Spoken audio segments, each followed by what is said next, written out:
Hello, everyone, and welcome to tonight's Google Hangout. My name is Angela Jo Manieri, and thanks so much for joining us tonight. Tonight's topic is what makes a great leader? What are some of the characteristics that make a great leader? And I thought this would be an awesome topic in light of President's Day. So I thought I would start with a couple quotes from some of our presidents. One is by Abraham Lincoln. I walk slowly, but I never walk backward. And then another is by John Quincy Adams. If your actions inspire others to dream more, to learn more, and to do more, and to become more, then you are a leader.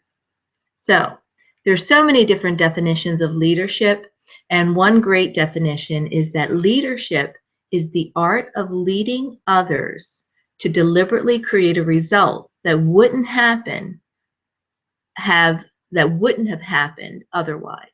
So it's actually helping somebody get a result that wouldn't have happened if you weren't in their life. So basically, it's really believing in somebody until they believe in themselves. It's lending them the confidence to be the best that they can be. And it's really just about seeing that in them, lending them the confidence, and then helping them to see that and really encouraging them to be that person. So we're going to go over a couple characteristics of great leadership. And there's actually 11 that I found that I wanted to share. So the first one is about self-awareness. Okay, hold on one second here. I don't know if I am broadcasting because I have somebody saying that it is not showing up. Let me just double check here.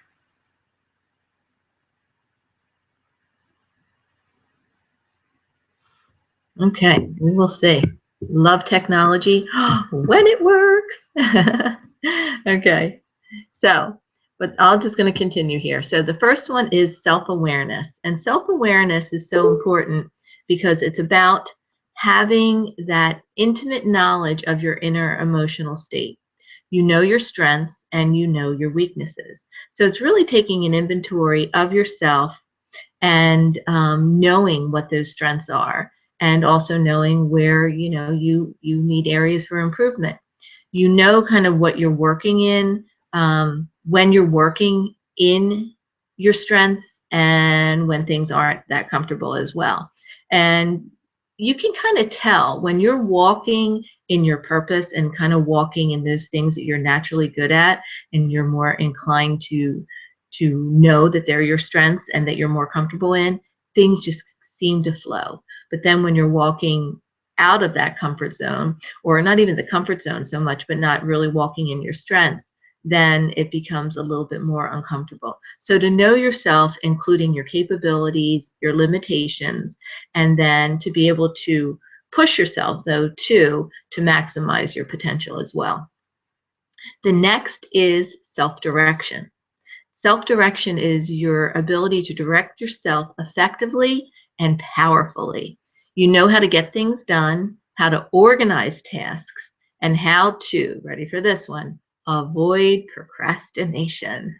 You know how to generate energy in projects to calm yourself when angered, and you can make decisions quickly when necessary, but can also be slow and more deliberate to consider all the options that are on the table. So being self-directed is able to be more effective, to be able to know when to and how to organize tasks effectively, and to avoid procrastination as well. So being self-directed. The next is vision, that you're working towards a goal that's greater than yourself. And I think that's so important to know what your vision is. And it could be something small, like running a small team, or it could be something big like world peace, or something big that's important to you and your family, and maybe something that you feel is going to be your legacy. And to think about what those things are in your life is your vision. And I love the statement that when you're walking towards something, it's walking towards you. So what is that vision? having a clear vision is being a great leader. And it's working on a vision too that's more inspiring than working towards some kind of a personal gain. So it usually encompasses something that is about other people, and that the focus is on leaving a legacy that's going to be more impactful and a greater result because you were a part of it. Okay, focus. Extraordinary leaders plan ahead, and they are extremely organized. I'm kind of chuckling to myself because this is one of the areas when I was working on this earlier that I thought, okay, I could definitely need some improvement on this area. I'm being authentic here. They think through multiple scenarios and the possible impact of their decisions, while considering viable alternatives and making plans and strategies. So it's really about having clear strategies and clear objectives, and then the tasks that apply to those objectives. So you have your vision, and then you're creating your strategies, and then you're making those action steps that are very, very clear. But they're very well defined and tangible, and definitely monitored as well. And to communicate those plans strategically too. So if you have a team that you're leading, to be very, very clear on the plans and any of the changes that might occur as well. So being clear on the strategies is very, very important, and that falls under focus. Okay, ability to motivate. I love this one. To be a good leader, you don't lead by telling people what they have to do. Instead, a good leader will causes people to want to help them. And I wanted to share with you a story. When my boys were younger, my girlfriend, Carla, I'll just go out on and say her name, Carla gave me one of the greatest compliments ever. And she was at my house, and I'll always remember this. She said, "Can I ask you a question?" She said, "How do you get your boys to want to please you?" And I never really thought of it that way. And I said, you know what? In thinking about it, I guess it's because I was really, whenever I would give them either a job to do, or, we would talk about what was in front of them, being encouraging and being a part of it and being excited about the outcome and what the result was going to be. So really being engaged with them and wanting to be a cheerleader and being part of what the result was and is for when you're cheering your team on, pardon me, it really helps cultivate that desire for other people to want to please you. So think about somebody in your life that you really aim to please, and you know that you'll do whatever it is for them, and cultivating that motivation. And really, when others sense that you want to help them, they in turn want to help you. And there's a formula that I love that I've always used, that was a mantra in building a couple of my businesses, and it is relationships plus results equals retention. And basically what that boils down to is, if you build solid enough relationships with the people that you work with your family members, and really help them get their desired result, everything is you're going to build that sense of retention, and people will want to stay in your circle.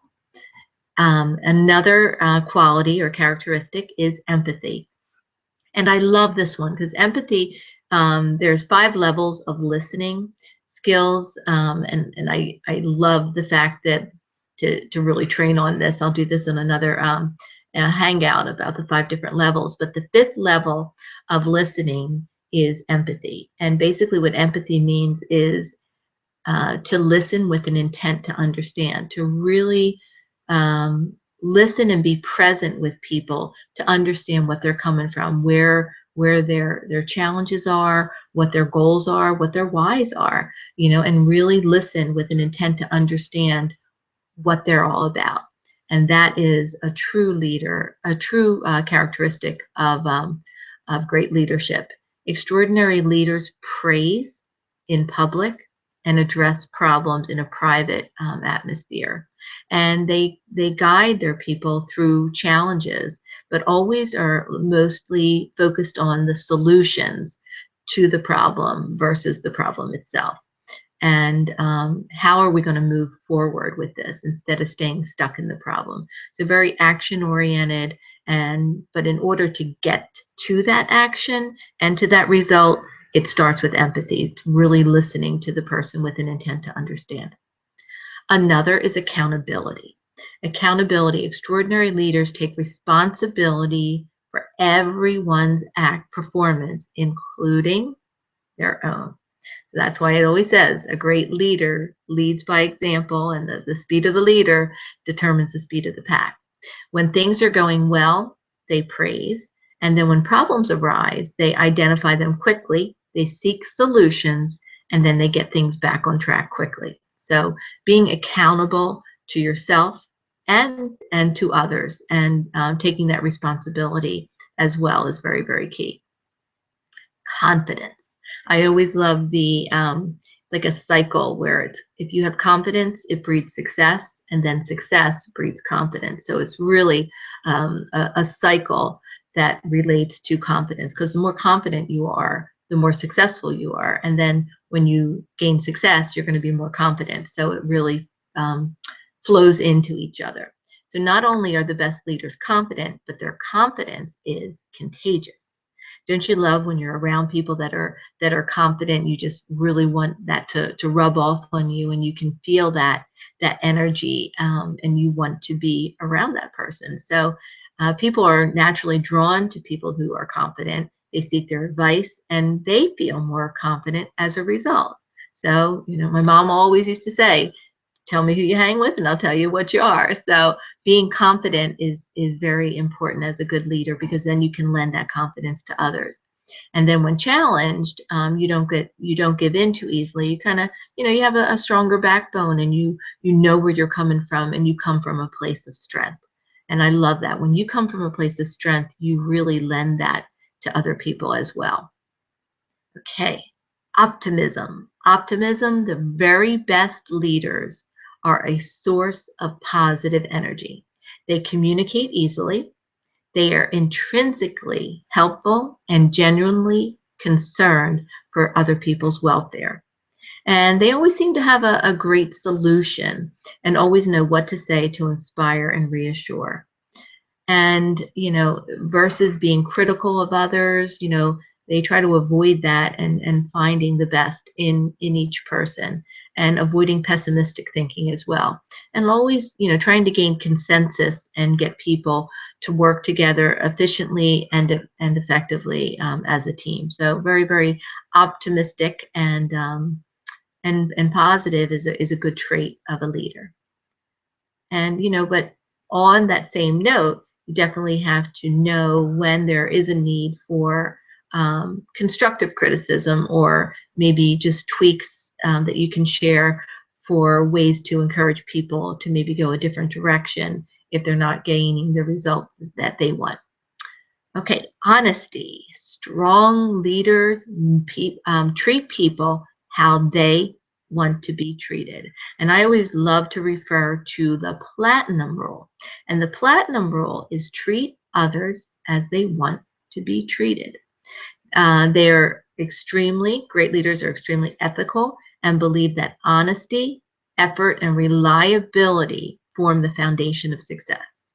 So they embody these values so overtly that their team and the people that they work with will ever doubt their integrity for a minute. And they share information very openly and very, very honestly. So honesty is definitely the best policy and a great characteristic of leadership. Inspiration, another one of my favorites. And this is actually the last one, and it pulls it all together, because by putting it all together, and what emerges is a picture of the truly inspiring leader, someone who communicates clearly, concisely, and often, and by doing so is very, very motivating to everyone to give their best all the time. Because when you are inspiring, you're actually working from your spirit. inspire means in spirit, and you're helping. There goes my jingle dog over here. You're helping others to tap into their spirit too, and working from a sense of their best self, and challenging them to set high standards and attainable standards and expectations, and then supporting them with tools and training to pursue those goals and become the best that they could possibly be. So this all kind of ties into, I love this term, emotional intelligence. And most of these traits tie directly into that EQ, that emotional intelligence. And leaders with a high EQ are intrinsically more self-aware.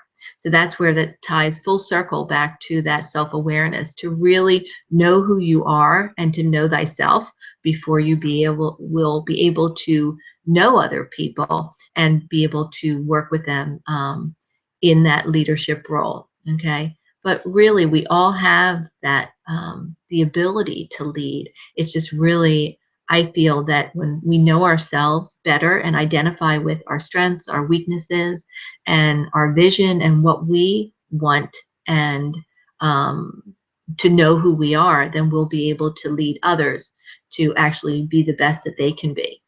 Leaders naturally care more about for others and receive more compassion in return. And they're more socially in tune. I love that one. And leadership is more often than not, it's about soft skills rather than hard skills, even though a leader really wants to understand and drive results. And that's very valuable in an organization and for your teams. But yet it's the leaders who can get others to perform at their best who ultimately creates winning organizations. So I just want to review these 11 characteristics once again.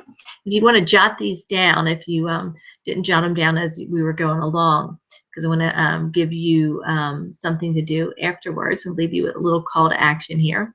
So the characteristics are self-awareness, self-direction, vision, focus, ability to motivate, empathy, accountability, confidence, optimism, honesty, and inspiration. So in looking at these, I'll tell you, it was a wake-up call for me to actually go through these and kind of take an inventory to see where my strengths were and where the areas for improvement were as well. And you know, it's about rising up. It's about stepping out of our comfort zones and to accomplish whatever it is that we desire. So what I encourage you to do is to take an inventory of those 11 characteristics and then rank yourself from 0 to 10. 0 being, woo, I really need to work on this one, or 10 being, wow, I'm pretty excellent in that category. And then once you do that, shoot me or send me an email, not shoot me, send me an email or a Facebook message and let me know what your score is, okay, for those characteristics, and to see how much of a leader you are. And then this way you can work on those areas that you might need to build up as well. And then I will in turn share my score as well. So it's kind of a fun activity to do, and you know, just to know thyself is so important, and to be a leader is effective in doing those things, and to definitely know what how to inspire, how to encourage one another, to have that clear vision. I'm getting somebody asked me to repeat them, and I will gladly do that. Okay, self-awareness, self-direction, vision, focus, ability to motivate, empathy, accountability, confidence, optimism, honesty, and then inspiration. Thank you. Thank you for asking me to do that. So hopefully this helps you, and I really think with whatever organization you're in or whatever you do in life or a business, this really helps to identify, we all lead in some capacity, and acknowledging what our strengths are and then the areas to develop is so important, because all it's going to do is help us gain a better understanding of ourselves, which then will in turn help us to understand and be able to work better with others. So thanks so much for joining me tonight, and I look forward to hearing from you. Like I said, Facebook me, or actually an email that I'm going to start using for these Google Hangouts is angelajoespeaks@gmail.com.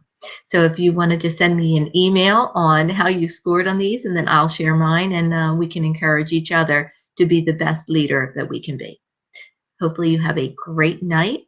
Thanks for tuning in, and God bless. Bye for now.